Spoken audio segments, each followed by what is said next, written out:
but also a large personal following of patients. And he was a very high-profile, very public figure. And without that sort of personality, the type of thing which happened at Chelmsford would not have happened. For it to have happened, you had to have a person in control there in whom other people really believed. Dr. John Heron was a staunch believer in Bailey. Almost from the beginning of Bailey's regime at Chelmsford, Dr. Heron was closely involved as his deputy. During the 70s, Dr. Ian Gardner was contracted by Dr. Heron to administer electric shock treatment at Chelmsford. Dr. John Gill was part owner of Chelmsford. He was a successful property dealer as well as a physician.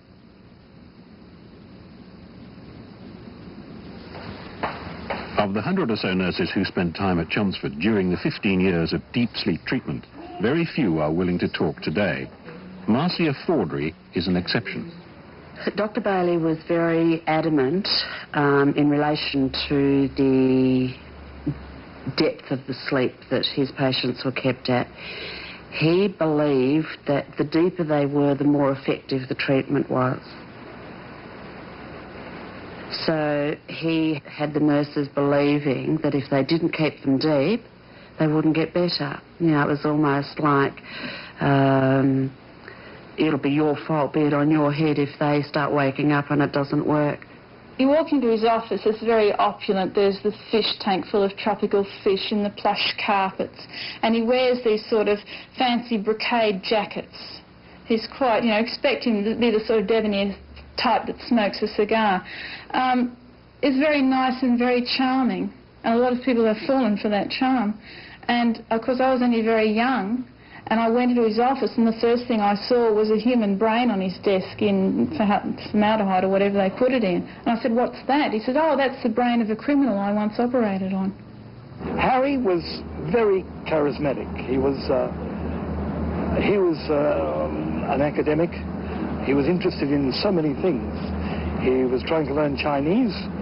He played not a bad flute. He was into electronics. He did all the gimmicky electronic things that he had in his home, like, you know, you clap your hands and the lights go on and all that sort of stuff. He was always into something. He was a man that was forever, ever busy. I considered him then, when I knew him, as an absolute genius. I think a lot of the stuff that he did was experimental, in a sense, even though he had this belief that it worked. I asked him to come and talk to the nurses because I didn't know what to say. And I went to that lecture, and I actually taped that lecture for nurses that weren't able to come. And I mean, he was so convincing. He really did believe in it. We are in an age now where we've got some very beautiful chemicals that will allow us to produce very stylish results in people's mental function. We never had those in those. But what was the effect of the kind of chemical doses that Bailey favoured? In my view, there would be very little doubt that they would be very severely sedated, perhaps in extremes to the point of being unrousable. I think when, say, an hour or so after receiving a very large oral dose of barbiturates, the level in the blood and therefore the level in the brain would build up to the point where they might well be not really asleep, but in quite a deep coma.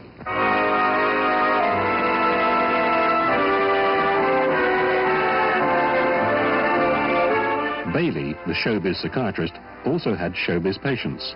In the late 60s, one of Australia's most successful TV stars was Bobby Lim. My wife was doing another television show, and I was home alone, and I was watching my show, actually, on television, and I suddenly felt this great depression and this pain in my tummy, and I felt very depressed, and I just sort of almost ran outside, out in the garden. We had rather a large rose garden, and I laid on my back under the rose garden, under the rose bushes, and a rose petal dropped out of one of the bushes, and that to me was the key. It sent me off, and I just couldn't stop crying and weeping. And anyway, the next day, I was taken off to see Harry Bailey. He told me that he had to stop my mind. In other words, he likened it to a motor car. You have to stop the engine before you can repair it. So he said, I'm going to send your mind on a holiday for about a fortnight. And they call it deep sleep therapy, you see. So I went along. I went to the hospital and with my wife and my daughter. They saw me into the hospital. I went into the bed, and then soon after I'd been there, he came in with the matron and wheeling something which he said, now it's time for my cocktail. And he turned me over and injected whatever it was. And I went into a very deep sleep, a coma, and there's only just brief snatches of things that I remember over the next 2 weeks. In going to the toilet, when you're in this stage, you've just come to enough, and the nursing sister would take you through to the bathroom, but you couldn't stand up, and I had to slide along the wall. I'll never forget that. Slide along the wall, and in doing that, you had to pass this double door with the main sort of ward of Chelmsford. And I never forget looking in there, because it not only was quite dark, but it smelt, and there were these bodies on the bed, like some rare, some of them not really clothed properly, Unlike Bailey's star patients, the experience of Pat Lloyd was much more typical of the majority of patients who went into Chelmsford, with few prior health checks, inadequate explanation of the treatment to follow, and consent rarely obtained from them. Pat emigrated from England in 1964 with her husband and 4 children. When I came, I was very homesick. I felt, well, I wanted to go back as soon as I came. So, of course, that didn't help my husband, who was trying to settle in a job, and I suppose I was nagging. And Pat became depressed, and she was persuaded to consult Dr. Bailey by her husband. And then he announced that he was going to sell the unit we were living in, and I kind of panicked about that. And he went out of the room, went next door to the neighbour, and while he was gone, I drank some whiskey, which knocked me out, because when he came back, I was unconscious, and he rang Harry Bailey up. This ambulance turned up well, I know Harry Bailey was there. And I was just taken to Chelmsford, and my husband didn't even know where the hospital was. So that was it. I was gone, and I was gone for 3 weeks. I woke up in this room with all these, there was men there, and about 6 beds, I think. I had no clothes on. And I remember being tied down, having... I don't like talking about it.